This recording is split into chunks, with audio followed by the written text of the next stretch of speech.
काय चाललंय? कोण कडून चाललंय? एक मिनिट. मग काय तुम्ही महिला आहे, तुमचं मी इज्जत करतो.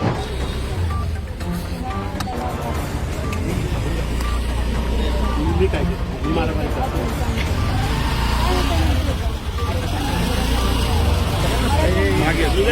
संविधानात जे आहे, सगळ्यांना पाहिजे, कायद्याने जे आलो आहे ते सगळ्यांना आरक्षण पाहिजे. तुम्ही काय करताय? तुम्ही मला अडवलंय का?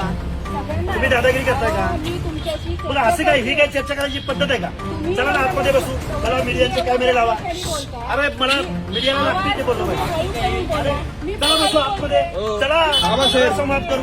हे काय रस्त्यावर हे रस्त्यावर लढायची लढाई आहे. लढा चला. हे पद्धत नाही. म्हणजे आम्ही आमच्या प्रश्नावर हे बोलतोय. चुकीचं बोलतोय. आवाज हळू करून बोलायचं. हळूच आहे. हाके हळूच आहे. पळून जाऊ नको. पळून जायचं नाही. कोण चाललंय? काय चाललंय? कोण कडून चाललंय? एक मिनिट. मग काय तुम्ही महिला आहे, तुमचं मी इज्जत करतो. मी तुम्ही काय अडवताय? रिस्पेक्ट म्हणून हा तुमच्या पत्रकार संघात असं आहे का आलो? हे बरोबर नाही. हे बरोबर नाही.